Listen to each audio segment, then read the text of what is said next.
Hey everybody, welcome back to the 10th floor. It's me, Matt. Hi everybody, good morning, good Sunday. I guess, I don't know. Good Sundays, good Fridays, happy Sundays, happy days to all of us. Sunday, Monday, happy days.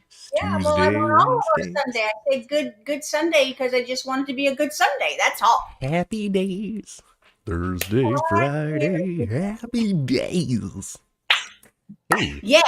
hey. Anyway, hey everybody. Ease the funds. That's the origin of my Sonny Corinthos impression. Is Arthur Fonzarelli. Maybe that's where he got it from too. Oh, you know what? This past week, I can't tell you exactly what it was.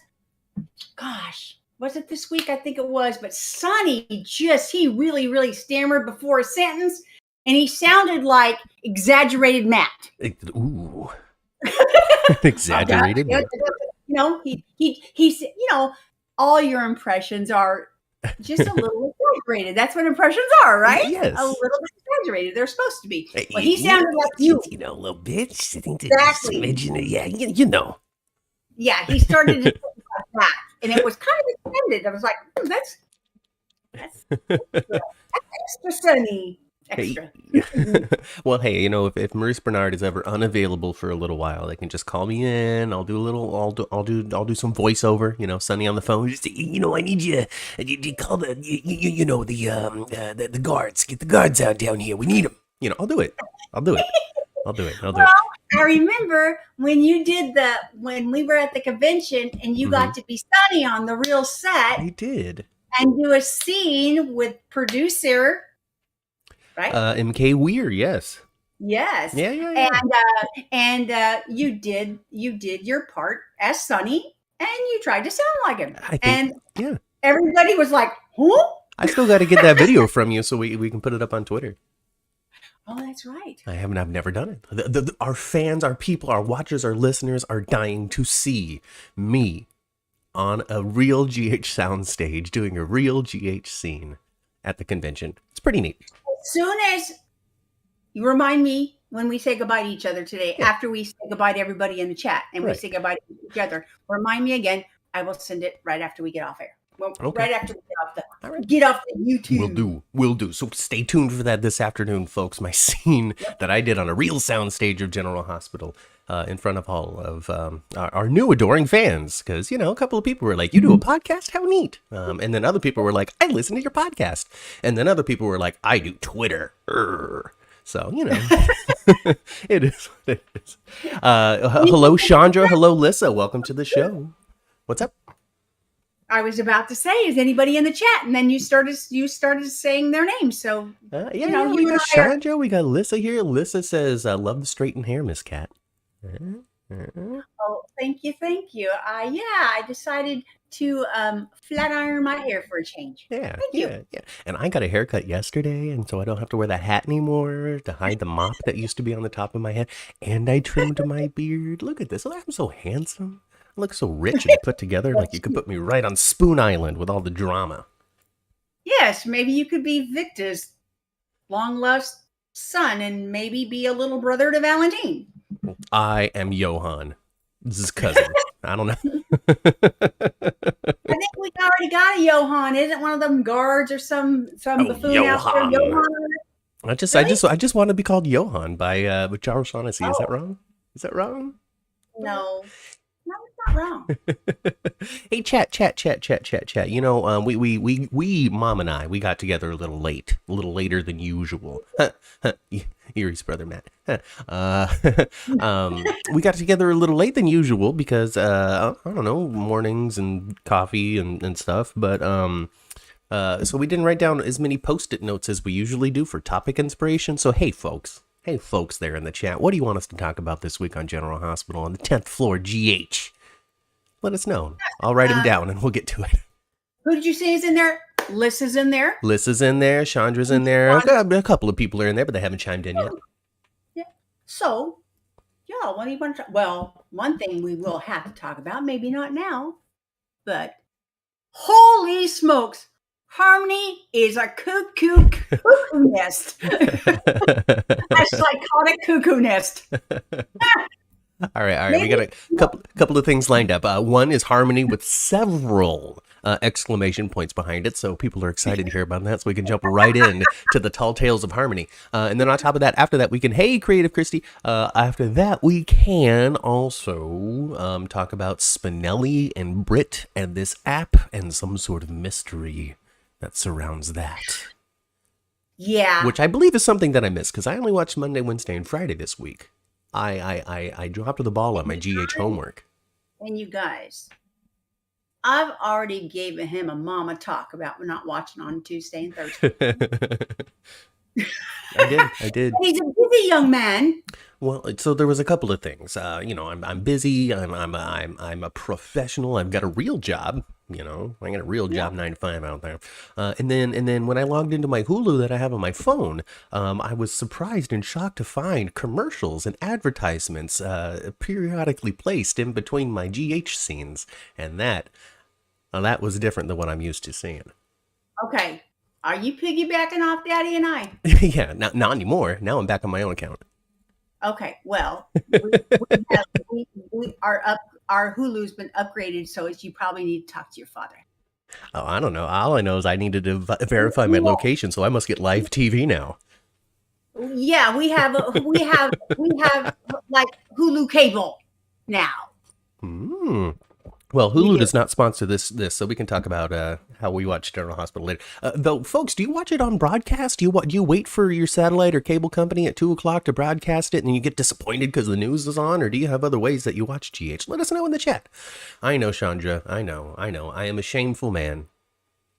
Why did she say that? She just says shame, just for shame, Matt, for missing 2 episodes of GH this week. Yeah, because you didn't see. I already forgave you. You didn't watch Tuesday and Thursday. Well, you're my mom. You're supposed to forgive me for such basic things. Hey, Kelly, thanks for coming. Finally caught the podcast live for the first time, so welcome. Glad you were able to make it this time around. And you too, Brian. Welcome back to the chat as well. Where's Jacarius? Who kidnapped Jacarius and threw him in a closet? I know he's late to the game last week. Alyssa DVRs it from DirecTV. Christy watches it locally but catches it on Hulu if she needs to. Chandra watches it live. Look at all these people, just the various and diverse ways of consuming General Hospital. Yeah. Well, it's changed for me because I used to have DirecTV and now it's gone. So we were just streaming TV, and you know what we did, you guys? And this worked out nicely. Actually, it was fine. I said, you know what, baby? I told you, Dad, let's go back to basics. Go get your sample damn antenna. Let's see what happens. And that's what we did. Yeah. And we got, we were able to watch our local morning news. We're a TV family, so the television might be on and no one's sitting in there watching it. But this background noise of television has somehow been comfort in my life. Yeah. And it was ridiculous to stream things during that time because, you're eating up data. Yeah.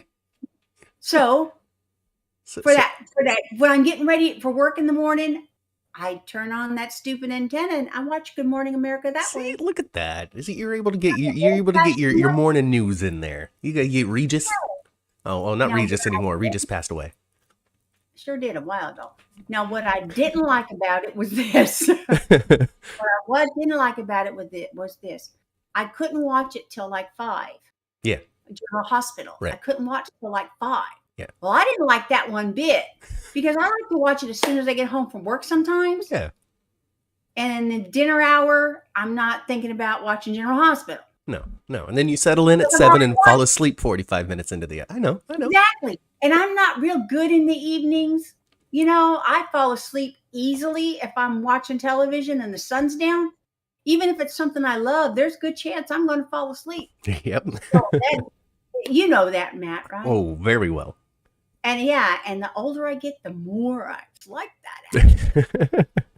So that's part of the reason when we got Hulu TV, I can watch General Hospital again. You watch General Hospital when you want. Whenever I want to now again. And it has a DVR. Oh, perfect then. It's just like having cable or satellite. It's kind of like having your cable back, but it's not cable, it's streaming. Right. But right. So I'm back to being able to watch it when I want to.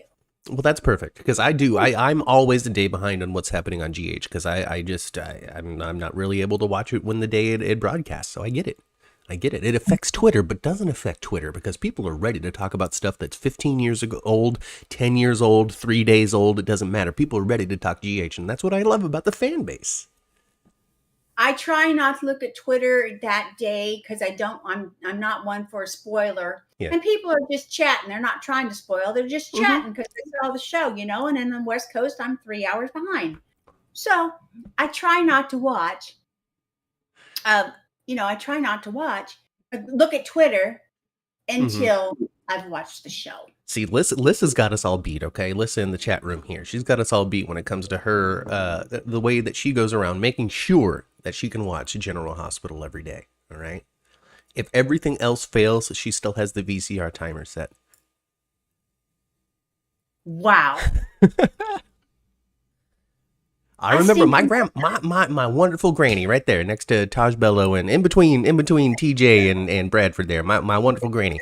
Oh my goodness, she would and my mama's mama. And every time I talk about my granny, for some reason the southern accent comes out. And I don't exactly know why, but anytime I talk about my granny, it does. But yeah, she was a big All My Children recorder, and then would like just skip all of the Erica Kane stuff because she didn't like her. I don't think my mom was capable of watching a television program where she didn't select a character to hate. So funny. Well, we ought to talk about General Hospital. Do we have to? Must we? We're having a great time, just living in our own little soap world. Well, I guess we should give back to these people because they requested us. Chandra specifically was like, Harmony. So I know, right? Yeah. So I guess we got to talk about Crazy Harmony. All right, Crazy. Have we gotten to a point where Harmony's Crazy Harmony? Because we got Crazy Heather, we got Crazy Annie. We got Crazy Harmony now too. Yes, there are. Well, Janet from Another Planet, but she wasn't named by us. She was named by the show. Right. I think Portia called her that. Yeah. That's how it started. Trevor. So yeah. Yeah. So she's like murdered Burns. A couple of Byrne brothers are dead because of Harmony. He killed both of them the same way. Wow. But the last one, he wasn't an afterglow when he died. No. He wasn't just peacefully enjoying some weird post-foot fetish enjoyment. No, not at all. Chandra says that Harmony is touched, but not Nina level. Hey, Keisha, welcome to the chat. Hey, Keisha, hi. Hey, Keisha. It's always good to see you here. Brenda deserved it, and I'm still Team Harmony as a better mom to Willow than Nina would be to Willow, says Lissa. So hey. Yeah, I don't. It's Harmony. There is a lot to her, and I can't, even though she's dastardly, I can't help but kind of feel sorry for her because she's so pathetic, honestly. Well, it's like so pathetic to me. She's pushed, she's pushed to this level, right? Yeah. She's pushed, and then she kills somebody, and then she's like, oh my god, I killed somebody again. Just so Willow doesn't find out that she's not really my daughter. Tormented. She looks tormented by what took place. Yeah, totally. Like, she has fallen for someone's line of bullcrap over and over and over again. What Harmony is not able to do is look at Harmony or rely on her at all. On herself. Always looking. She's always looking for somehow to be complete outside of herself. And that's where, and then everything snowballs. But man, she's a mess. But you can see in the scenes this week with Harmony was with her daughter, not her daughter, but her daughter. Boy, she wants that sweet relationship that's at her fingertips. That relationship's at her fingertips with her daughter Willow, and she's not going to get it. And we all know, this girl's too tired, got too much of a cough, got too much of this, too much of that. Miss Willow, Snow White is sick, y'all. It's not good. Oh, it's just a minor headache. It'll be all right. I'm just stressed over all of the problems in my life. You see, I have too much money to count and too many people who are willing to watch my little boy.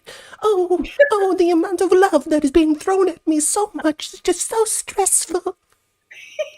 I mean, clearly you're sick, Willow. I mean, you live in a life of friggin' luxury. What's going on? Willow's life didn't start that way, but it sure is there now. Yeah, she should be doing a little jig in the corner every day, happy with how everything has turned out. And she just went through the accelerated program in nursing school. She about to graduate already. Boy, I tell you what, Port Charles, you can become a doctor and a nurse just make that decision, then it'll get done. Quick. Except for Epiphany. Epiphany's going to have to chase this doctor thing for the next 6 years, right? She's not going to be able to be on that fast track, right? They're not going to do that for poor Piff. No, they won't. And I wish they would. I wish they would. But you know what, though? Regardless, if it keeps Sonia Eddy on my screen, I'm good. She's always fun. I enjoy her. You got to stick around for Marshall and stuff. Or Marshall's got to stick around for her or whatever. Yeah, whatever. Right. Wendy, don't worry about being late. We were late, too. We didn't get started until like 7 after the hour. So it's all good. Yeah, we were late. It's all good. So back to Harmony. Yeah, Harmony murdering people, just shoving people off cliffs, jabbing them with gigantic, turkey basting needles. Just taking down some burn bros, leaving the bodies for Alexis to find every time. It's just. I love it. Considering what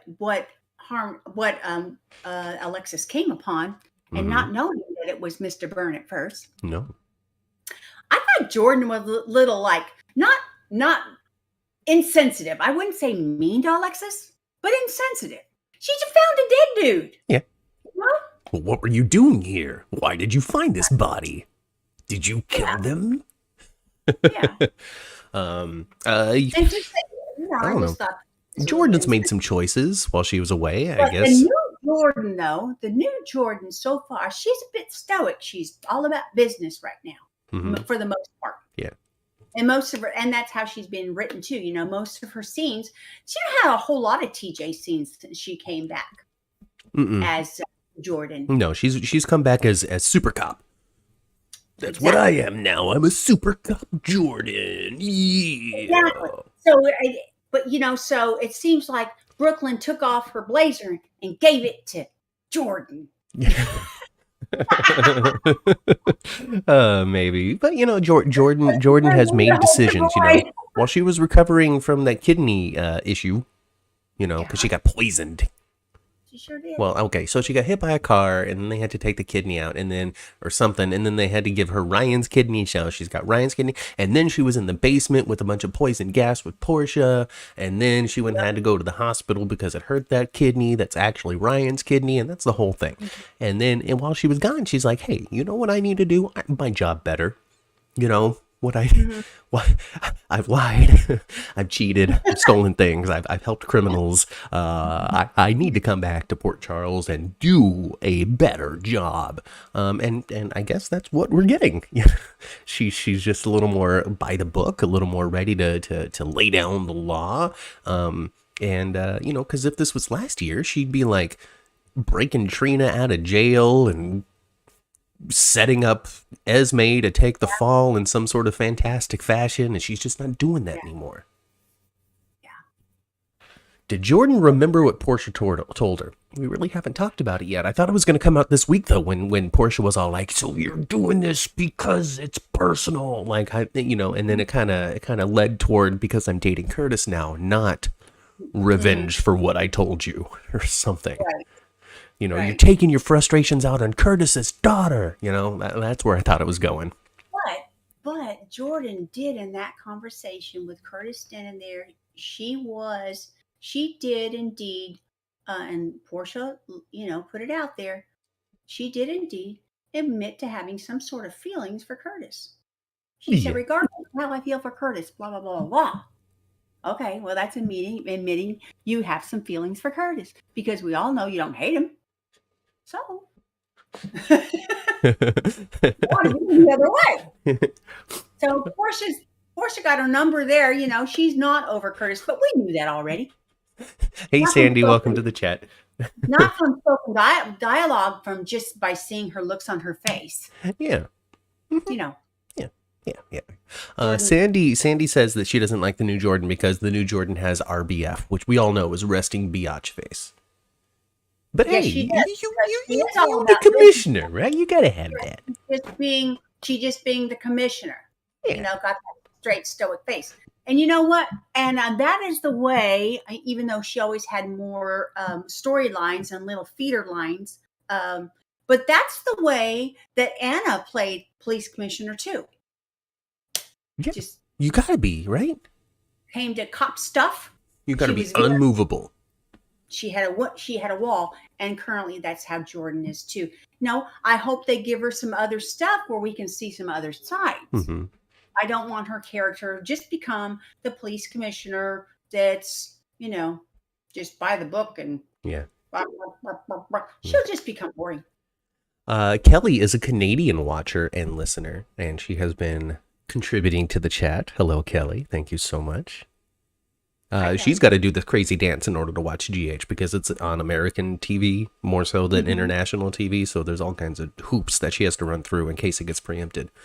But she also says that she believes that the writers have forgotten about what Portia has told Jordan. Now, I'm going to let that writer criticism pass this time, but I'm going to let y'all know.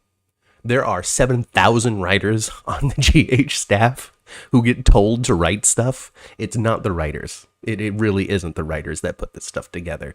It is Frank and the executive producers of the show that tell the writers, write a scene about Alexis and Harmony finding out about this thing. Write a scene about Marshall and Epiphany falling in love. Write a scene about write a catch-up scene between Diane and Alexis while they just talk about the current stories, and then the writers do that. They really don't have any control over the flow and of where this thing is going. That's the head writer. That's Frank Valentini. So if you're going to criticize the show, folks, criticize the right people.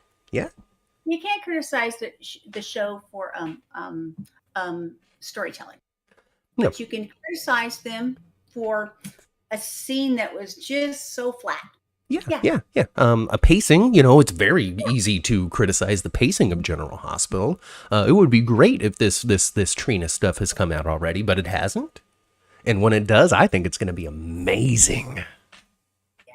I do. Because it's going to come out. It's too big. It's too big to be let go. Like the clickety-clackety Kentucky man has fed me stuff that TJ went through. Clearly they dropped that. It was going to be a Martin direction that they went completely different in. This thing though, with Trina not actually being Taggart's or some sort of question there in the paternity of Trina, because I don't think we've gotten the for sure it ain't him, but it is him. It's just there is something. Yeah. And more than just an affair. So yes, Christy, I agree. The pacing probably could pick it up a little bit on GH. Probably. But I don't really know what sort of restrictions that they have. I don't know what sort of expectations they're getting from the network. I don't know what sort of money it costs every day to put together an episode. What if you go too quickly and you don't get 365 episodes this year? I don't know, Ma. Do you know?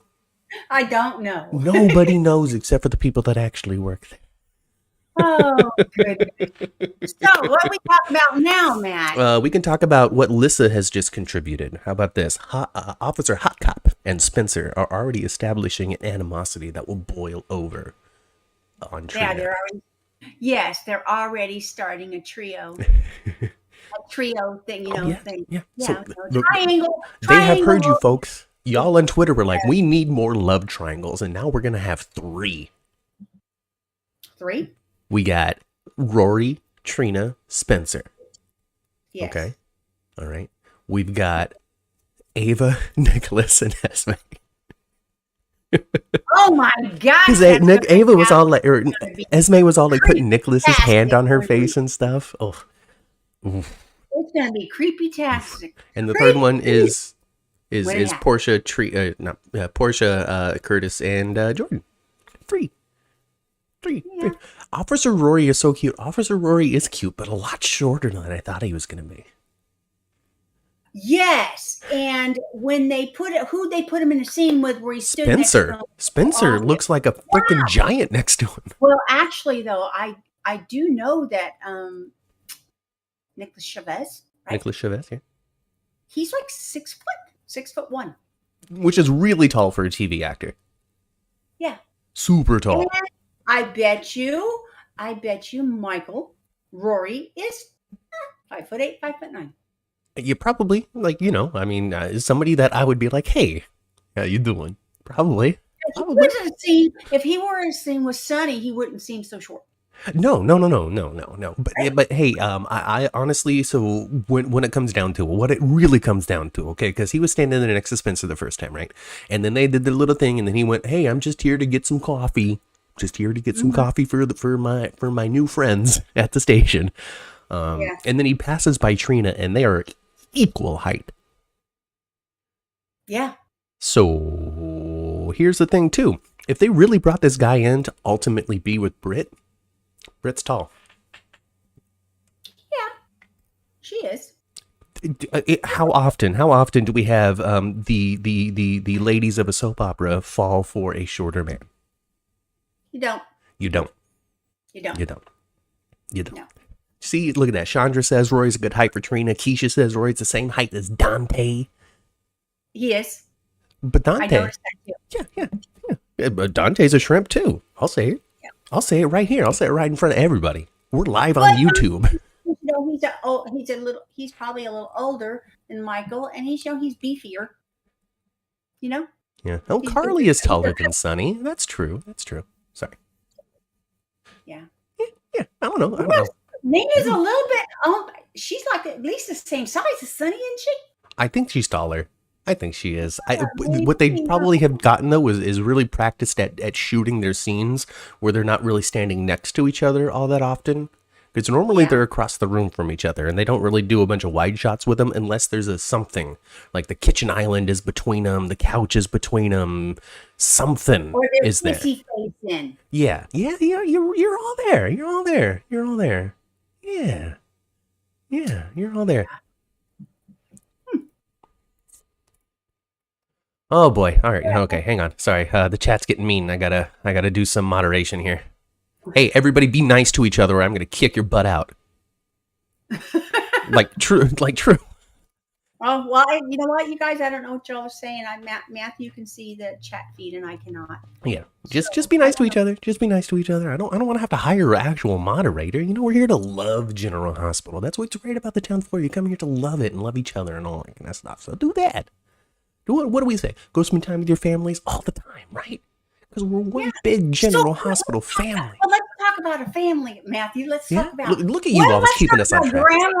Grandma Laura walking into the jailhouse with them two grandsons of hers. I love it. All right, here's the thing. Here it is. Here we go. Here it is. Here we go. All right, still gotta. There we go. Put user in a timeout. All right. I don't know what that means. We'll see. Anyway, sorry for the distraction there. Anyway, so that was on a day I didn't see. That was on a Thursday. So you're gonna have to tell me what Grandma Laura said to her grandkids. Well, she told them. She basically told them, to knock it off. Basically, you know me. I'm not gonna be able to recite verbatim. But she walked in and stood between the two. They have them exactly across from each other. They're, in the holding cells, basically. And she walks in and she just kind of does this with both of them. Mm-hmm. They both got out of jail. Finn showed up for Cameron. Cameron's phone call was to Laura. I mean, not to Laura. Cameron's phone call was to Finn. Yeah. He didn't call his mom. No. He called Finn. And Finn went and Finn got him out of jail. Frickin' Finn. What is Finn even doing there, man? I'm with everybody else. Finn doesn't belong. And Spencer's phone call was to his grandmother. Yeah. So that's why Laura came down there. Yeah. So neither one of them had any charges and they got arrested, but they ultimately got let go with no charges against them. Yeah. And the reason why Spencer got let go was because Rory didn't press charges on him. Because, he smacked Rory. Yeah, it was an Maybe not accident. intentionally, but he did smack him. And he shouldn't have been so out of control in the first place that you accidentally hit anybody, right? Yeah, 1000%. You shouldn't be that out of control. Right. So, she told him off. She told him off. I just love Laura. You boys need to straighten up. Ship up or ship out. And she had a conversation with Spencer after Cameron got released before Spencer did. Right. And so she had a conversation with Spencer, and she, really did try to get through to him again. But, Spencer got Esme's number now, right? Spencer does. And then Ethel says that Laura chewed Spencer up, and rightly so. So there was a lot of intensity there, huh? Yeah, she was. Yeah, she did. We're just like, what are you doing? You're just ruining your thing. Brian says that those grandkids of hers do not help her public image as mayor at all. So, Spencer's been arrested twice. One especially. Like, really, Spencer's been arrested twice in the last 6 months. And then Cameron with the whole I held the gun on the police commissioner thing. Yeah, it doesn't really help. Rory was pressured to let Spencer go by Jordan and Laura. It was implied heavily, and the fact that they were the mayor's grandsons was repeated. Ooh. Yeah, that's true. Okay. I think I may have to go back and watch some scenes from Thursday then, because that to me sounds like the potential for some good meaty Laura story. Mm-hmm. Are you abusing your power? Because she's got this lieutenant mayor or something that isn't really helping her. That's on Victor's side of things. Yeah. She does, even though they haven't addressed that again. Had her mention that girl's name or anything lately, but scenes were there. Well, let's talk about this fight though, Ma. This fight between Cameron and Spencer, okay? Mm-hmm. Because Cameron is too goody two-shoes of a boy to be able to hold such a heavy secret. Mm-hmm. And Spencer pushed it way too far. Yep. My God, did Spencer push that way too far? Yep. Oh my goodness, he deserved that punch, that strike, that hit to the face. Especially when, like, how do you do that? How do you turn it around and be like, so what'd you do? Have Trina do it, huh, Jocelyn? Like, what the heck?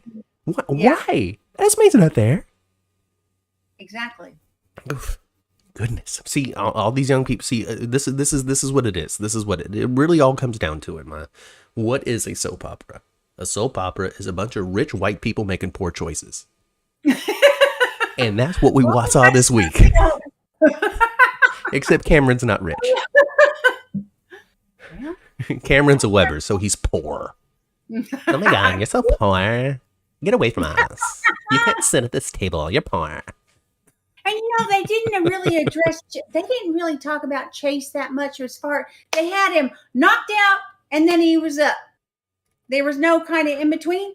They didn't show us, him gaining consciousness and getting up. No. Just suddenly he was okay. So we still don't know what happened. And you're talking about Chase now? Yeah. Yeah. We don't know what happened because Elizabeth Biz deleted the video footage. Exactly. Yeah. Rory's the rookie trying to do everything by the book, and we all know nothing's done by the book in PC. See, there we go. Thank you, Daisy. Daizy. Daisy, not Daisy Flower, unless she's changed her name. This new Daisy. That's a good observation. Rory is a rookie cop. He's trying to go by the book. He said previously that Commissioner Ashford said that he can't let any crimes go by. Something happens in front of his eyeballs, he's got to do something about it. Then he does something about it, get back to the station, and then what? They said, you're wasting our time, kid. What you going after the mayor's grandkids for? Get them the heck out of here. That is contradictory instructions. Absolutely. Absolutely.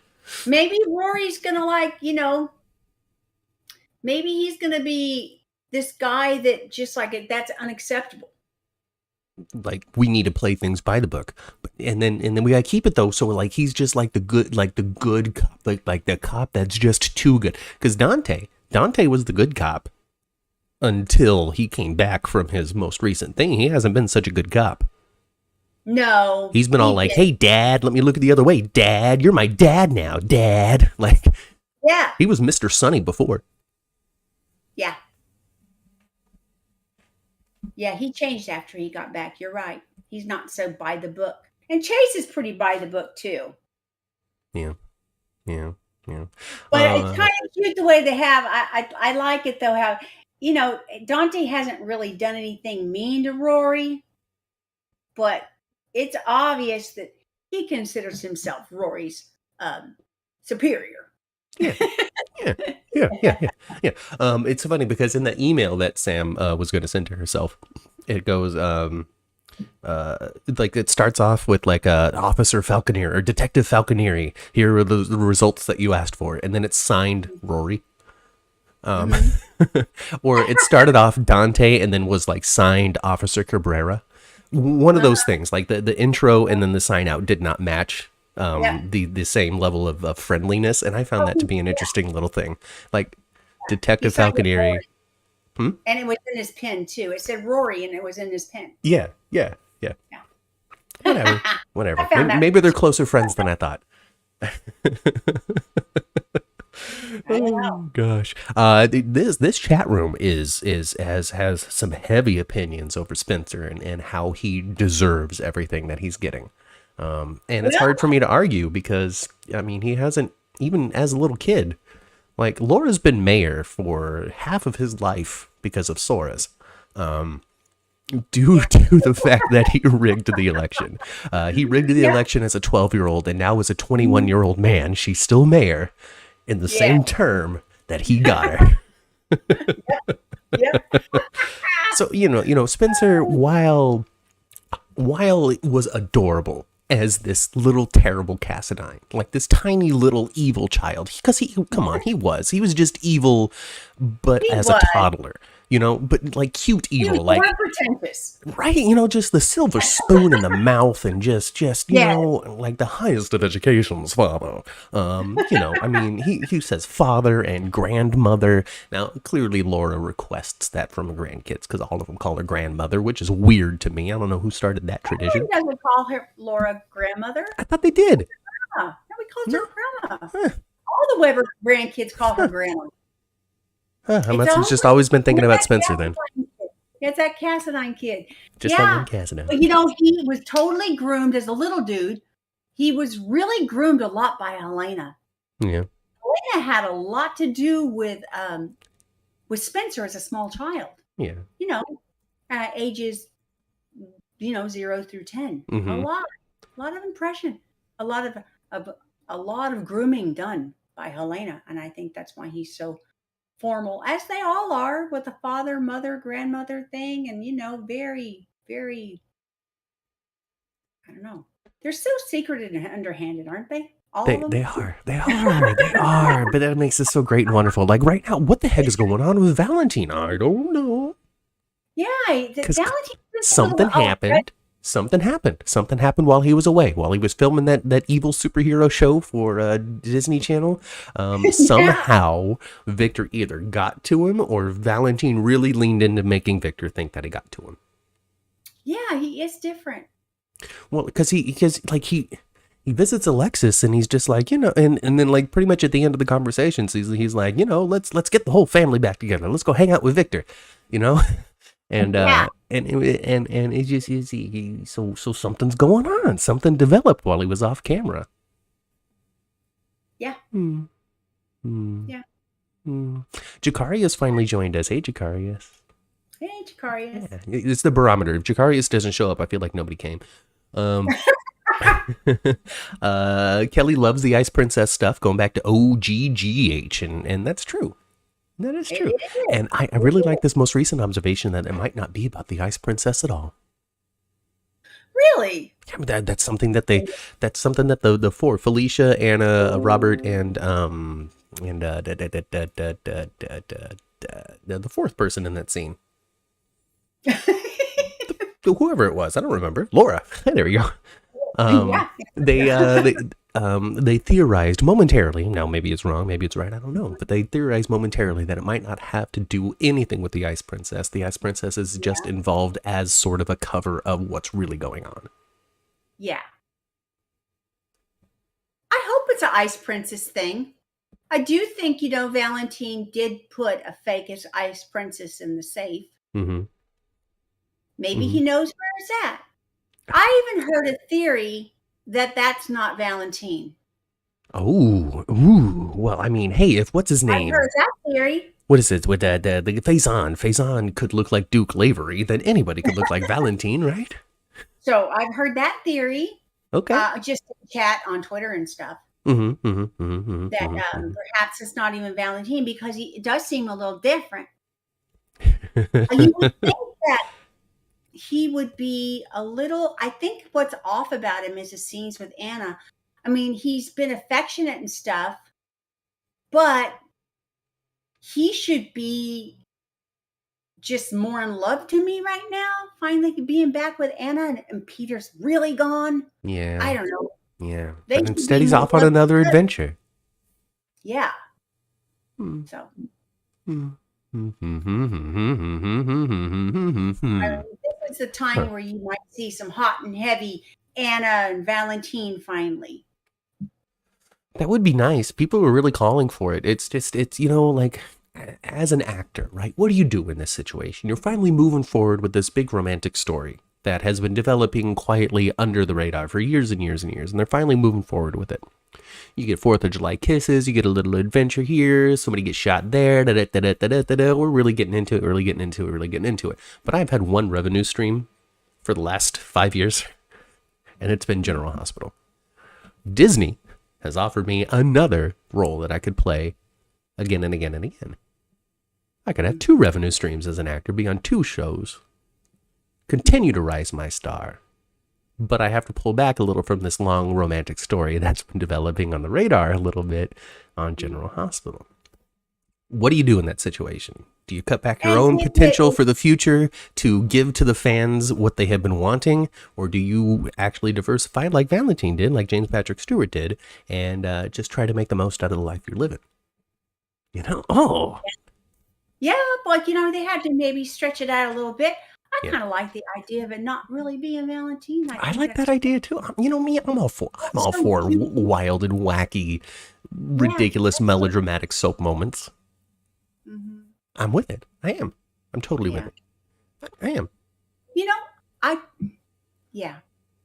Me too. Me too. Yes. Pop back an old story, what we talked about earlier just popped back into my head. Crazy Harmony. Yes. I think we should be able to call her Crazy Harmony. Okay. Just like Crazy Heather, Crazy Annie from All My Children days. Uh-huh. I think, we can call her Crazy Harmony. And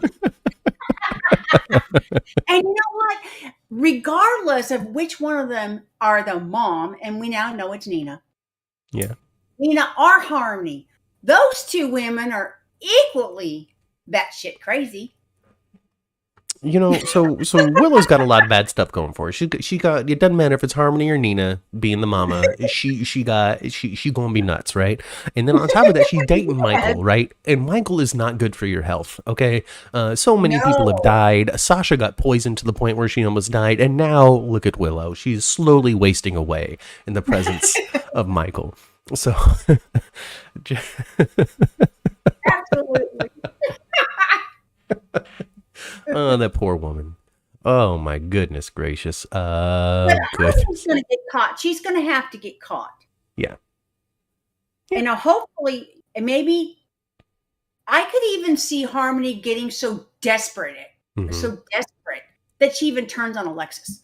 Oh, definitely. I can see it now too. The dynamic of the relationship has changed so quickly and so suddenly, and I'm actually totally into it. Okay, obviously we're not going the whole late stage lesbianic route that I thought we were going to be going in, and it's entirely possible that that's the original direction that they were going in, and they decided to go with something a little more deadly, a little more dramatic, a little more Peter.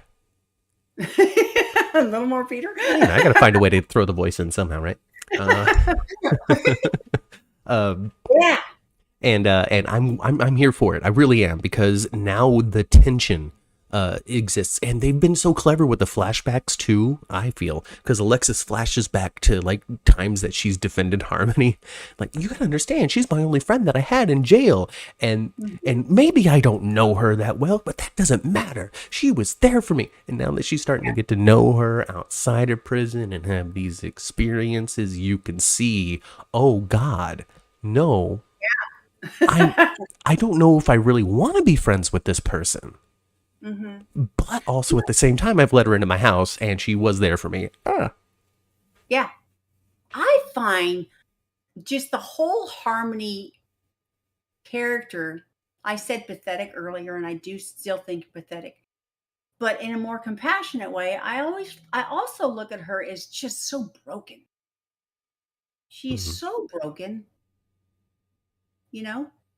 from all the things that she's done, all the things that she's let happen to other people she supposedly cared for, how controlled she was.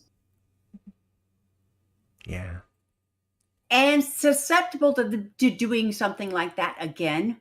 I mean, she's being controlled right now by her secrets. That's why she's doing such desperate things and freaking killing people. Yes. Murdering Burns. If your last name is Burns, stay away from Harmony. Yeah. Please. Them Burn brothers. Whoo, they gone. Well, they did. They don't dead together. They have been reunited in the afterlife. Yes, they have. Yes, they have. Yes, they have. Yes, they have. Oh, goodness gracious. Oh, my God. So, it's a mess. But this is craziness that's not long sustaining. No. This story is going to be over in the next 4 weeks. Yeah, this kind of kookiness doesn't stretch that long. Now that she's in the height of it, and just the amount of panic, though, then again, Brad existed in a life of panic for a year. What she could do, what I could see a Harmony kind of character doing, kidnapping somebody. I think she's a little more likely to just try to kill her, try to kill Alexis if Alexis gets too close to the truth. Yeah, I think she would. What if she goes even crazier and tries to like kill Nina or something? Like, you can't be her mother. If you're gone, she has no choice. There is going to be that wrench in it that, Snow White is not well. Snow White is not well, of course. And then, of course, Carly just walking into Alexis's house like she owns the GD place. I know. What's up with that? I don't know. It's Carly being Carly. It's Carly being Carly. Carly being Carly. I thought it was odd. Yeah, I agree. But they seem to have taken their foot off the Carly gas recently, though, and that's been nice, right? Yeah, they have taken their foot off the Carly gas a little bit. Then they have to give her something. Now that her and Sonny are split up and they supposedly have gotten a divorce and they're living in different places now, they're going to have to write something different for Carly. Well, she's eventually going to have to get over Sonny, right? It's not that I don't want Carly on the screen. I just don't want Carly on the screen doing the same thing. Yeah. Well, there's got to be something else going on for Carly. Now that she's admitted to Sam that she really hasn't gotten past the Sonny thing like she said she did, maybe we can move beyond Sonny in some way. And I don't think it ought to be Drew. The last scene I saw with the two of them, I didn't see the same kind of chemistry I'd saw earlier. I don't know. I just wasn't. I wasn't drawn in like I had been in the other scenes. To Drew and Carly. I kind of would like to see Drew and Sam get back together in a way. Nobody's excited for Carly and Drew. I can tell you that. Like, there might be one or two people out there, maybe even in the chat, they'll be like, no, I want it. Okay, great. Cool, because you're probably going to get it. And I hope that you do enjoy it and you love it every single moment of it. That's my genuine hope for you as a fan. I'm not particularly interested in it, and it has everything to do with the depiction of Drew. He's changed so much since he got off of the island of Crete. Yeah. So much. Like, that determination is gone. I would say that even the different layers of his personality are not being dealt with anymore. Now he's just Captain Positive. What if we merge the two companies together? You know, I didn't even think about having more power than you in the new company, Ned. But that's all right. We're gonna be able to figure that out, okay? It's okay. Just self high five yourself, buddy. Let's get on out of here. You know. Yeah. Yeah. You know, it's cool, awesome, great. I'm sure they're having a wonderful time, and it's a different taste of a character than we have. Somebody who is a little more bright and a little more enthusiastic over something working out. You know, like that's cool. That's cool. It's just not what I expected from Drew, I suppose. But I'm not writing the show. I'm not putting the show together. It's not up to me. Yeah, he's I like that Drew is back on the show. I do. Mm-hmm. I like the fact that Drew is back on the show, but there's a little. We have enough characters that are just good guys. Yeah, we have enough of those already. We do have enough. We do have a lot of good guys. Austin, Chase, Finn. Oh, I'm good. I'm good, even though I threw Peter out down the stairs. I'm a good man. He pushed me to that point. Where's Hayden? Yeah. I don't care. I'm in love with his sister now. But I'm going to find out what her problems are. Now, I'm Batman. So just put the cowl on him. There were people out there criticizing, and criticize away. Go for it. Just be nice. They were saying that Finn is getting too much of this Liz story. That it should be Liz who goes, "I'm going to visit Kevin," not Finn saying, "Maybe you should visit Kevin." Yeah. And I get it, but also at the same time, I don't know, and chat and listeners and everybody, commenters, I don't know, let me know what you think on this, because Elizabeth can't do this alone. She can't go through her whole DID thing and find out the bad guy and stop the bad guy and all this kind of stuff without another character in this story. She can't just wake up and monologue all day. Right. Right. So the only way we could do it that way. Mm-hmm. She's the talking to herself. The only way that this story can be told without another character is we have to see it through the business, a camera right behind, and actually be her. You know what I mean? Mm-hmm. Yeah. Be her, or find somebody who is similar looking, but not exactly not identical. Because you're not. She doesn't have a twin. You can't find an identical Rebecca Herbst. No. But eventually, though, yeah, absolutely. Eventually, somebody's going to have to realize that Liz is giving herself the business. Yeah. Like what they could cast somebody that's similar enough, right? That only Elizabeth interacts with. Like for the longest time, Terry didn't talk to anybody but Elizabeth. Terry could have been a figment of Elizabeth's imagination for all we knew, right? Which she's not, because she's interacted with other characters. But something similar along that line. Somebody that kind of resembles Rebecca Herbst in some way, that she just starts interacting with, and at a certain point, 6 weeks down the line, she realizes, I've been talking to my imaginary me. The only way that they could write this and it not be Rebecca herself, Miss Busy Liz, is that Hayden is hiding somehow in that house, somebody hiding in the walls kind of storyline. Some little hidden wherever. And Hayden's in the house, and Hayden's doing this. Yeah. And slipped in and out of the hospital about the ring stuff. Right. And Hayden's doing this, and she hiding under plain sight kind of thing. Mm-hmm. But they have to rewrite Hayden to come back crazy vengeful. Yeah. No, I totally understand. I get it. Yeah. That would be the only way for it not to be Liz doing this to herself. Mm-hmm. Hey, T. Cherie has given us a list of what she thinks are the most boring characters on General Hospital. Let's go through the list here. Maybe we'll agree, maybe we won't. Austin, I don't think he's boring. Cameron, I don't think he's boring. Chase, I don't think he's boring. Dante, well, I don't think he's boring. Drew, Elizabeth, Finn, Jordan, Kevin, Michael, Molly, Nina, Portia, Rory, Sasha, TJ, and Willow. Cherie, there's nobody on this cast that you find interesting. Why are you watching this show? Sonny's not on our list, is it? Sonny, no. Alexis isn't on our list. Laura's not on our list. Anna's not on our list. So, classic old school GH people. And, that's a valid audience. That's a valid thing to watch, like pro wrestling. I watched pro wrestling a lot growing up and stuff. And I have fallen majorly off of watching pro wrestling. There's some people that I know and a lot of people that I don't know.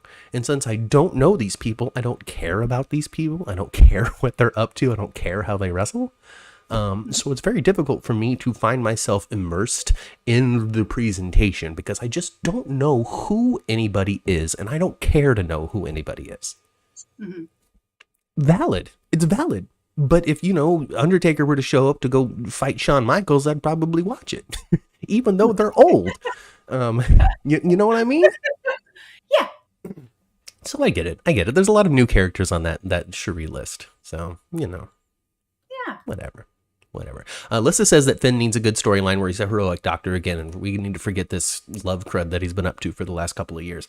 I would say that I think a lot of that has to do with the fact that we still live in a very COVID-aware world, and with Finn being an infectious disease expert, I don't know if they want to go down the Finn solves a pandemic route or something. You know what I mean? Yeah. Finn deals with some sort of terrible illness where somebody's going to die. Like, I don't think the audience exactly necessarily wants to watch that, nor do I feel like I would want to write it either if I was given that, But then again, there could be a lot of personal inspiration I could pull from. A lot of catharsis that could happen. But you get that on a lot of shows. Mm-hmm. A lot of shows dealt with COVID-19. So I don't know. I don't know really how to approach that. Yeah. I don't know. I'm just talking here. I don't know. Ryan and Carly. What? Would that Ryan even and work? Carly?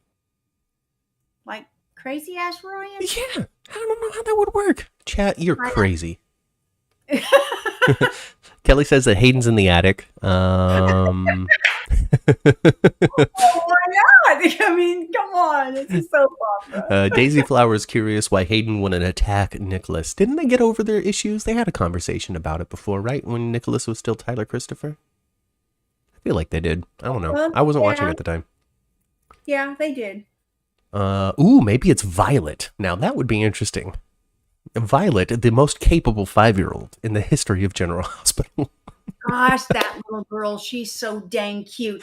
Did you guys see on Twitter? I saw a little clip of her, and she was watching General Hospital with her family. Mm-hmm. The flip was on. Yeah. And when her picture came up on the flip, she was like, "Yay!" and clapped at herself on the flip on TV. And her family was, it was so dang cute.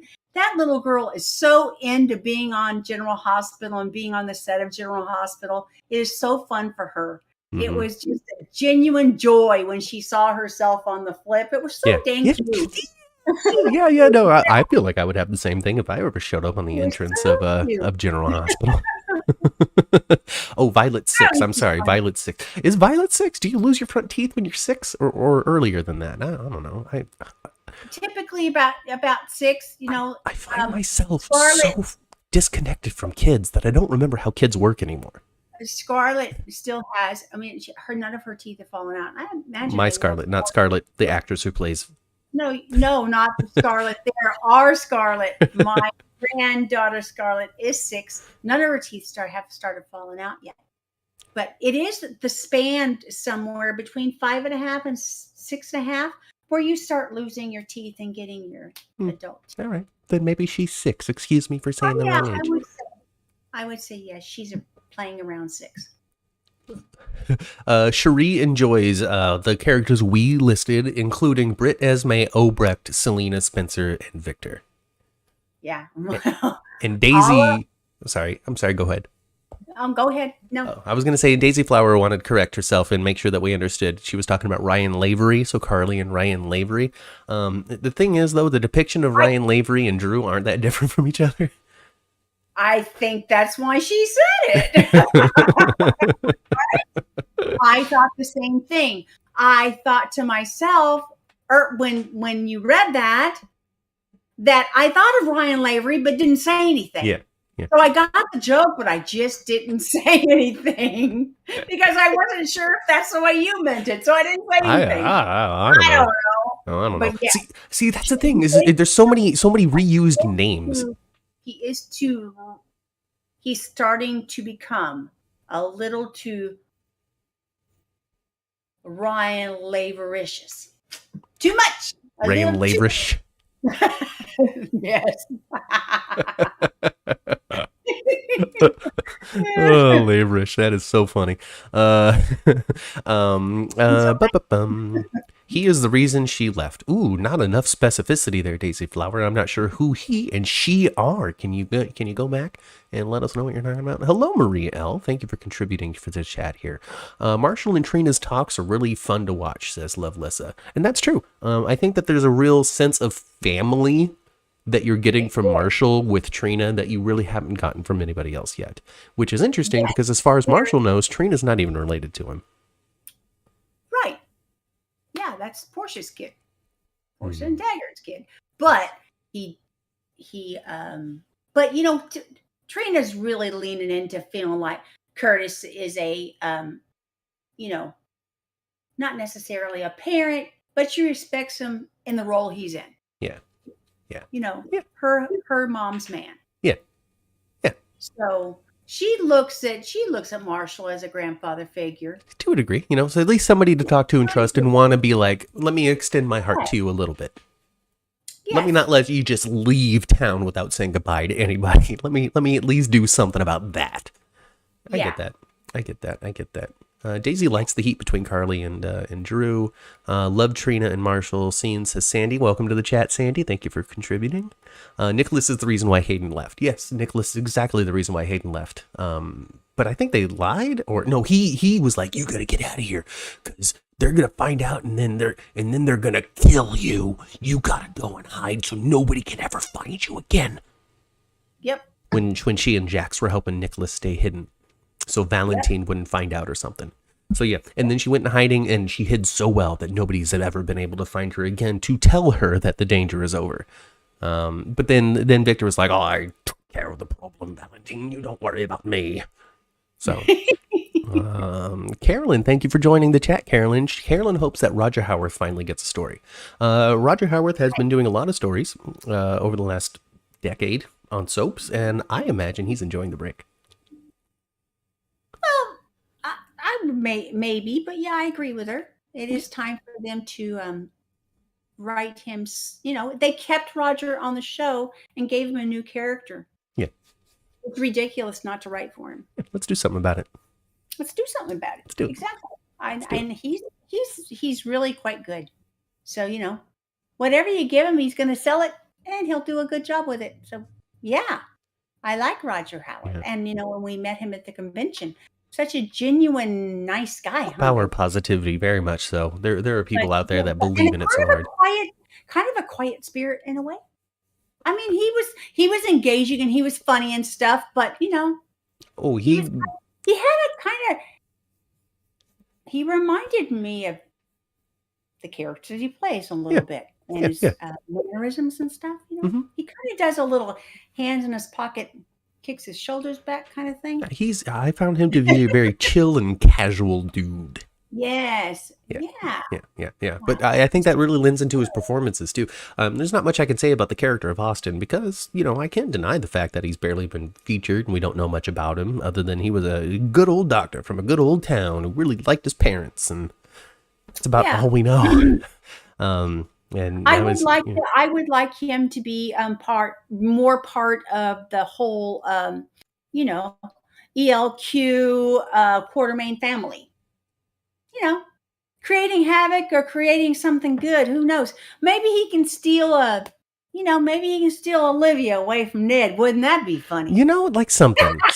But he keeps on shooting himself in the soap foot when he's like, remember when I had you steal that letter out of Edward's office? I shouldn't have done that. I'm sorry. Yeah, I'm a better person than that. Him and Maxie, it's not that I dislike them together, but it's kind of, me for me. I don't think enough attention was really put onto it. And the fact that Maxie was coming off of this terrible relationship with Peter to just slide right into a new one with Austin. It's fine. But maybe that's it. Maybe he's just like the safe and simple boyfriend that she's going to dump in a little bit. Maybe. Yeah, I don't know. Maybe. I don't know. Lisa thinks that Austin's mom is still alive. Or she says we know that she is. So maybe she is. I don't know. But Ethel thinks that Roger's too good of an actor to not be in front of her in a storyline. And it's true. I really think that Roger Howarth is able to do everything. So you're right. You're right. You're right. You're right. I feel the same way about Maura West. Mm-hmm. If they don't have her something, if they don't have, I kind of feel like if you don't have something really juicy for her to put her teeth into, well, shame on you. Yeah, you're just kind of wasting the time, right? Wasting the talents that you have on your show. Yeah, it's Maura West. Come on. Let's see. Let's go back in the chat a little. Some Mama Cat, you are right. I don't know what you were right about, but you were right. Let's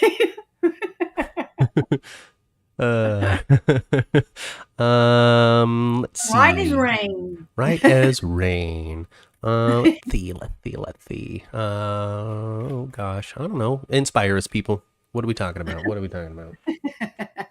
I guess our post-it notes are really important. Oh, Britt and Brad. We didn't talk much about Britt and Brad, so they're both fine in love. Britt doesn't really want to find any. Brad needs a job first. Oh my gosh. Don't you think Spinelli's the other half of that looking for love? So what is it? It must have happened on Tuesday or Thursday. Oh, crud, Matt. How did I miss the good episodes? I'm getting 3 out of 5 and I still missed all the good stuff. So Brett's at the bar. She has set up a date to go out with one of those fellas, the swipe right people, whatever love connection thing it is. Okay. So she has a date and the person doesn't appear to be showing up. Spinelli's there too. Who was she with, y'all? He was with who? Anyway. I don't know. Maxie, I think. Well, yeah, Maxie. And who walks up? Drew walks up. And Brett doesn't question that Drew is the date or something. She kind of makes it, it's obvious he's not. But he does stop and talk to her for quite some time. But Spinelli, they don't really explain why Spinelli's there in the first place. Not really. So I think actually Spinelli is Britt's date. Okay. But here's the thing. I don't know what it was. What do y'all think? I don't know what it was, but a couple of weeks ago, I was really inspired on Twitter. Okay. And on Twitter, I put up a picture of Britt and Spinelli. And I said, do you ship this? And the overwhelming response was, oh, gross, no. Yeah. Overwhelming. No, I don't think it's beginning necessarily for some. I don't know, though, But I thought that Kelly Theobald, I don't even know how they pronounced it at the convention. I forgot already. The bod. T-bod? Something like that. Because her high school nickname was Kelly the Bod. So I guess it's a T-bod in some way, or Thebod. Whatever, I don't know. You tell me. Anyway, I thought that she and Bradford Anderson would hit home runs together. I just feel like their chemistry would be off the charts. I think so too. Maybe not romantic chemistry. No, but they could be quirky, funny. They would be fun together. I thought they would be super fun, just annoying the crap out. Like the two couple, like the people that just really like each other for reasons they would never be able to list. Like, I don't know why this works for us, but it does. And we are constantly arguing and constantly being like, you are so dumb for words. Let's go make out in the closet. I don't know. See, the reference that I am able to pull from this is Buffy the Vampire Slayer, which is not a reference that you're going to understand. But the characters of it was Xander and Cordelia. She was like the head cheerleader was Cordelia, and he was just like the funny dork. like not skilled at anything, and the man that burps, and is just the comic relief of the show. And then they had been together for a couple of seasons, and they just didn't like each other, but couldn't get enough of one another.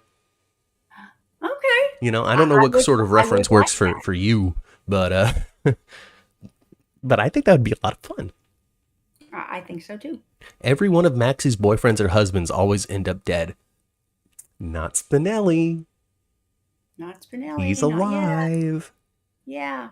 But I'm glad that Bradford's on the show because, you know, I mean, it takes a lot. The fact that there's no Jason takes a lot of, you know, a lot away from, you know, and that's because just the way it's been written all this time takes a lot away from this character of Spinelli. There is no Jason. Yeah. You know, they got to give him something else or have him go away. Yes. Basically. Right. His main anchor has been Jason, and ever since Steve Burton left the show, ever since Steve Burton was unceremoniously shown the door for not falling in line with the expectations of actors employed by ABC Disney. It should be real here, all right? Anyway, ever since he left, Bradford Anderson has been stuck with Spinelli just going, oh yeah, I'll do that. Sure, I'll do this tech thing. I miss Jason. Is pretty much his whole thing, you know? Yeah. And taking care of all Maxie's kids off screen. Right? All of them. I don't want to raise this baby for you, Maxie. And ever since, and you know what, you know, speaking of babies that are Maxies, I am so very sad that Louise Bailey is with Maxie again, because we never see that wonderful, adorable baby anymore. Oh, that baby was so dang cute. Like Brooke Lynn and Chase hung out with that child. Maxie stuck that baby in her bedroom and just locked the door or something. Oh man. Spinelli and Sonny need Jason. I don't think Spinelli and Sonny need Jason. Spinelli and Sonny have relied on Jason. The show has relied on their relationship with Jason. I don't think they need Jason. And besides, without Jason, we get this awesome moments of Sonny throwing people into trunks of cars. And just, yeah, I love it. like if Steve Burton was around, he would throw them in there and then go like this. Yeah. And close the thing, you know, like. Yep. Yeah. He was kind of like good stuff. Yeah, it was good stuff. It was. Oh gosh. He reminded me of Jack Nicholson in that few seconds. Johnny. Kind of thing, you know? Oh gosh. Well, here's Johnny Wachter coming in to be new Jason, pretty much. This is what's going on. You give it a couple weeks, you know. Yeah. Give it a little bit of time, yes. And then I want Sasha to get so done up on drugs that she just becomes like this jazzy housewife, always chewing gum, you know. I'm just a mob wife now. I think that'd be super fun. So, how do you think when it comes to be true, and who knows how long it's going to take? Not going to happen on Monday. We know that.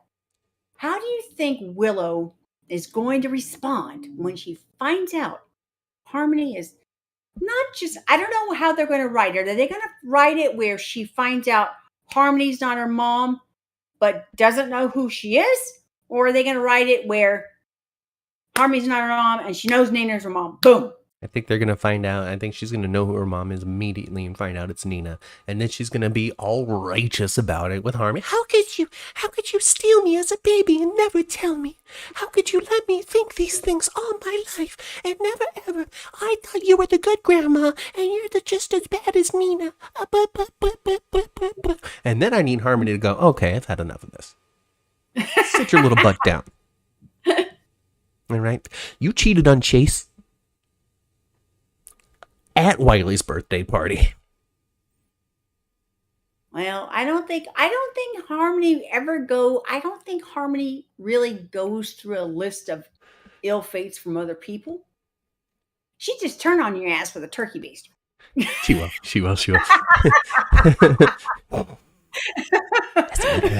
I'm the one that told Shiloh to drug you. LaShawn wants to know who Rory's parents are, and I have the answer to that. I know exactly who Rory's parents are. Are you ready? Who's that? Mr. and Mrs. Cabrera. Well, it is true. To know you have longevity on a soap opera is they need to give you a family and a set that's your area. Your home. Which is why it was such a big deal that Portis. Hashtag Portis. Bought that house. Yeah. Like a big deal. Curtis, is a big, huge anchored figure now. He has 2 sets that belong to him. Mm-hmm. Yeah. He got the Savoy too. Yeah. That's Curtis. And now he and Portia have their home. Yes. Used to be Jackson's, used to be Connie's. Right. Oh, yeah. I mean, awesome. Congratulations. Good work. Keep it up. I mean, it's a big deal because I don't know, man. Like all I have is what people tell me. I don't experience this stuff in my daily life. So I can't really kick butt. I can't really think. We all thought. Well, not we all thought, but a lot of people thought that he had some kind of woo connection. Well, I don't necessarily. Rory. And I thought that too at first. But now that I've seen him on the screen a little bit and seen his character a little bit, I don't think he has that kind of connection. I don't think he's even Asian. You know what this? I don't think so either. You know what this is a perfect opportunity for General Hospital to do. It's a perfect opportunity for them to introduce a new family. Okay. They got to pick up that Jordi Villanueva person that just got kicked off of Bold and Beautiful. Yeah. Or Days or whatever show it was. Young and the Restless. Yeah. He just got. And he was on All My Children. He was. I remember him. He played Griffin Castillo. Yes, he did. And he had a sister named Maya or something. So, I think they could create a new family, new dynamic on General Hospital with his family. The Cabreras. Just like they did, the Cabreras, just like they did back in the day on All My Children when Mateo came to town. Mm-hmm. The Santos family. So now, and if really Pine Valley ever gets kicked off, like we're hoping, that it's going to be the Canes and the Santoses. That's going to be the Hatfields and the McCoys from the beginning. That's what they've said, right? Yeah. So wouldn't that be cool if Rory is the beginning of a whole new family? That would be nice. I guess it all depends on how well Rory's accepted. Family, a new anchor family. That would be fun. That would be great. That would be super awesome.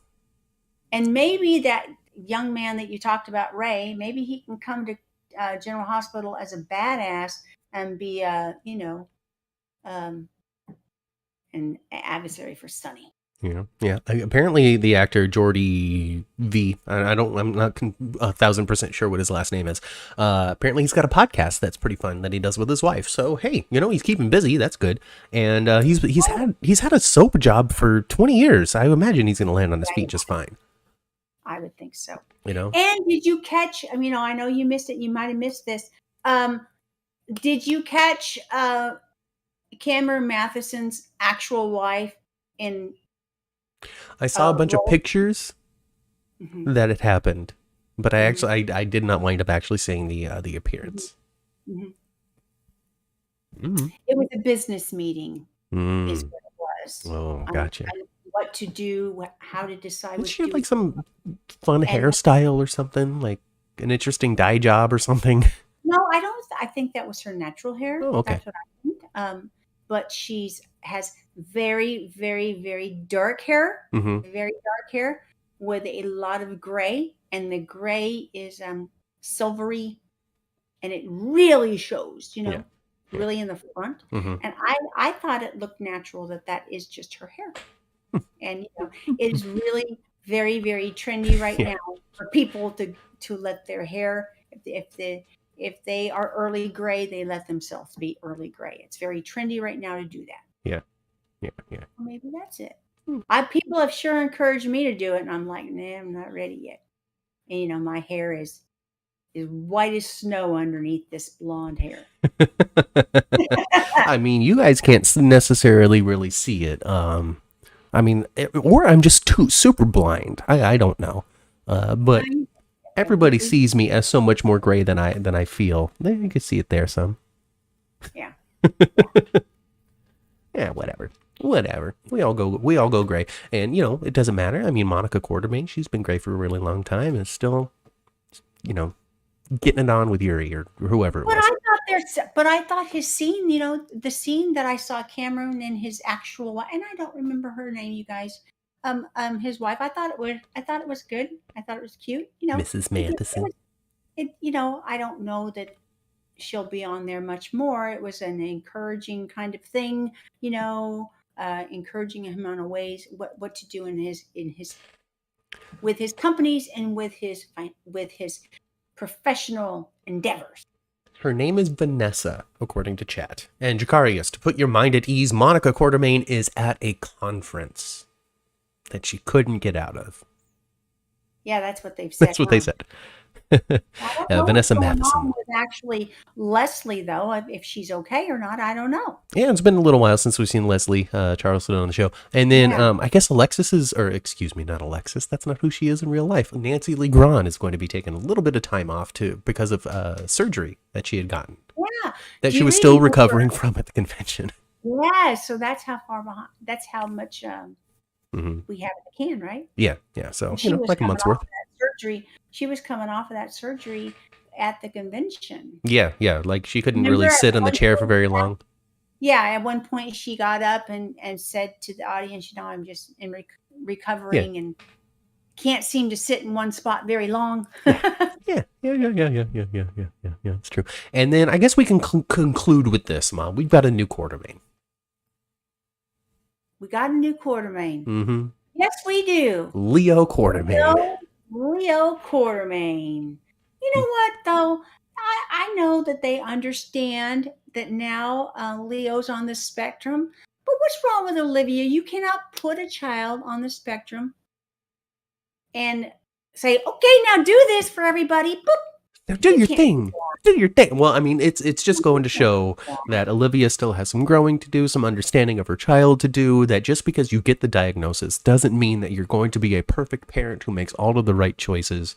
Because, how often do you say, do your little dance for your friend, for my friends, you sang that song so good, sing it right now. Like that happens all the time.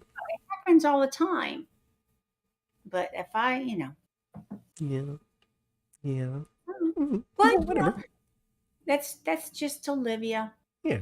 Well, I mean, but then also they had also mentioned too that Leo, who was kind of looking up to Brooklyn and Chase and Ned because they're performers, and so maybe Olivia's trying to encourage him in some way. Whatever, I mean. Yeah. I know. Irma suggests that Leo didn't want to do his poem because Chase wasn't there. That's entirely possible. He seems to really be looking up to Chase as some sort of like Uncle Chase type of deal. But then also at the same time too, it wasn't time. It wasn't performance day. Right. Why am I doing this now? They need to come and see the show, Mom. That's when I'm supposed to do it, not right now. Right. Kid logic. And that was, I think, so appropriately depicted. Yeah. Yeah. For a young man that is on the spectrum, and he like at the level he is, Mm-hmm. they like order. Yeah. Mm-hmm. This is how it is, and this is how it stays, and Oh gosh. Lissa says that she wishes that Ava was there to show Leo that Ava still is family. Hey, not everybody can be in every scene. If this was real life, sure, but people got schedules. They filmed on the day the set was up and the actor wasn't there. You know what I mean? Well, we did have some hope that maybe we would see something cute like that when Ava and Nicholas renewed their vows, but that may not happen now. No, I know. I don't think that's going to happen now. Well, there we go. Daisy corroborates with us. See, if we've had autistic people in the family, we've never had them diagnosed and really learned how to like deal with it in any sort of real way. So I don't know any sort of the tips and tricks and things that you need to do in order to help this person keep their life together and be able to be social. But Daisy with a Z says that routines and schedules are very important to autistic children. So there we go. There we go. Yeah. There we go. And Jakarius compares this adoption to when they adopted Emily. Just a lot of really good feels and just like a good moment, you know, like just, oh, that was good. Yeah, that was, yeah. And Emily was adopted because of a friendship that Monica had with her biological mother that died of breast cancer that she met during her own breast cancer story. Right. Oh, that's so nice. Okay. That would be nice. She became very good friends with Emily's biological mother, and they made an agreement before the character passed away that Monica would take care of Emily and love her. And she did. That's how the Quartermaines got Emily. Up to Emily's last day when she died. It was very nice story. Yeah. You know. But yeah, they did where they were in that living room, you know, with all of them celebrating just like they were with Leo. That'd be nice. That'd be nice. This is Val renewal. That's not going to happen, though. The old set before, though, not when the door was on the other side. Oh gosh. So I guess I don't know. I just need Victor to come back to town or come back into whatever's going on because I need him. And I need him to be like, you need to do your vow ceremony. We've got to bring the family together. And then I need him to go on some sort of adventure with like an Indiana Jones hat on, you know, and just something about the way that he does stuff makes me want to see him at the Serengeti. I don't know why.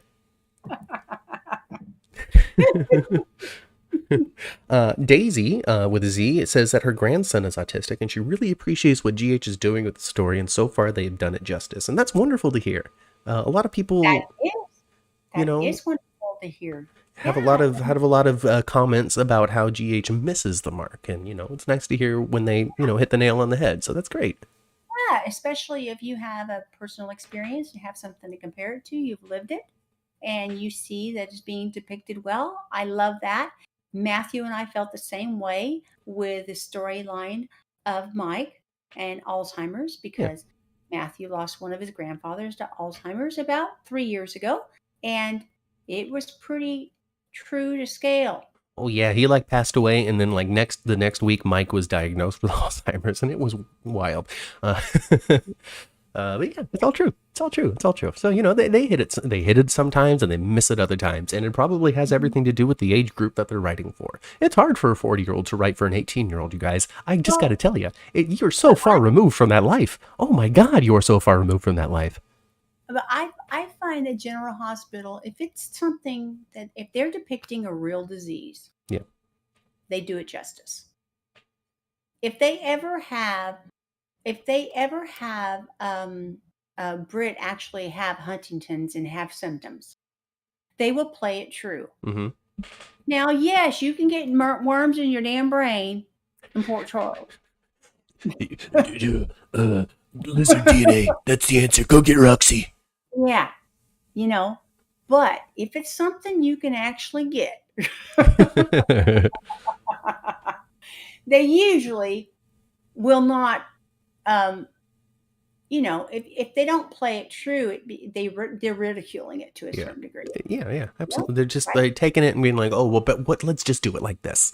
And that's that's hurtful to people who have been touched by problems such as that. So yeah, I totally get it. It's like when they started the Alzheimer thing, and they're like, oh, well, maybe we'll be able to put him in a special treatment, and and then you and I had the conversation before we even did the podcast. They can't go that direction. They can't cure something that is incurable in the real world. You can't have a miracle recovery over Alzheimer's. It just doesn't work like that. And so, hey, kick butt. Ethel says that the AIDS storyline was extraordinary. I imagine that they're referring mostly to Stone and Robin. Yeah, and Robin, absolutely. Yeah, absolutely. And what's so wonderful about that story is they've been able to do HIV/AIDS true and depicted it as it got better, actually. Yeah. And being able to depict it as it's gotten better as people now survive Mm-hmm. and can have undetectable Viral load. and be able to depict it that way too. Isn't that wonderful? It's wonderful because you get that dramatic, that heartbreaking moment with Stone being like, "Oh, I can see you." Yeah. All the way to, fast forward to 2022, 30 years later, if not more. And Robin is still living a great life where it didn't turn into AIDS. She just has HIV. Her viral load is totally under control. And it's not even that big of a life alteration. Yeah, you still have a pill to take every day, still something to monitor, still something you have to go to the doctor for on a regular basis, just like any other chronic condition.